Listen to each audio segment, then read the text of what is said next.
Par cœur, au risque de me répéter, jour de malchance terrible. Vraisemblablement vers midi, quelqu'un, pas de mal intentionné, mais par inadvertance, jette un mégot sur un amoncellement de tissus. Le magasin se fermait à midi et serait ouvert à 14h.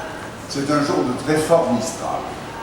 À 14h, lorsqu'on ouvre le magasin, le feu s'empare à une vitesse extraordinaire. Les pompiers déploient un tuyau, mais il n'y a pas un seul policier, vous voyez déjà, il n'y a pas un seul policier sur la Canebière. Pourquoi? C'est le jour où le parti radical est réuni, c'est le parti du pouvoir, est réuni au Parc Chanot. Alors ils sont tous là, Daladier, Ramadier, les frères Camille Bontemps, les frères Boncourt, Monsieur Lachambre, qui est le ministre de l'Air. Ils sont tous là. Bien entendu, la police protège les excellences. Et il n'y a personne sur la Canebière. On n'interdit pas aux voitures de passer. Elles passent sur les tuyaux, elles font exploser les tuyaux. Et le type qui est de garde à la Société des Eaux, à la télévision, il a un écran. Sur cet écran, il voit la fuite d'eau. Qu'est-ce qu'il fait? Coupe l'eau. Donc le feu va être quelque chose de considérable et il va y avoir 73 morts. 73 de nos compatriotes vont mourir dans cet après-midi-là. Évidemment, tout le gouvernement se déplace. Le feu, d'ailleurs, était passé des Nouvelles Galeries à l'hôtel Noailles.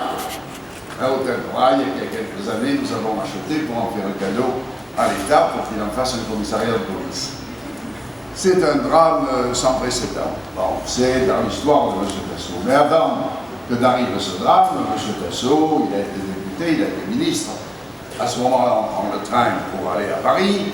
Et quand il revient le vendredi soir, les poissonnières de Saint-Jean et l'Orphéon du Lacidon, on va chercher le maire et on lui fait descendre l'escalier monumental. C'est l'histoire la plus heureuse que je voulais vous raconter. Et il gagne l'hôtel de ville, et à pied, de l'escalier monumental. Jusqu'ici, c'est dans l'histoire de M. Tasso. La deuxième histoire, chers amis, c'est, vous avez parlé de la gare Saint-Charles et des animations que vous allez faire. Pardon de me répéter pour le président de la Chambre de commerce et d'industrie Marseille-Provence, au président de Marseille-Provence, capitale de la culture.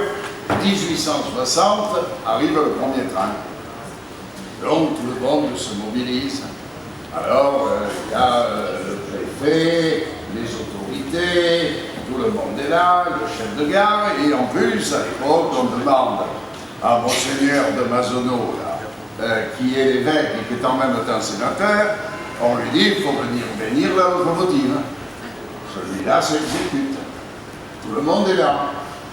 Et au moment de bénir, quand même, l'évêque se tourne vers le chef de gare et lui dit et comment on l'appelle, la locomotive?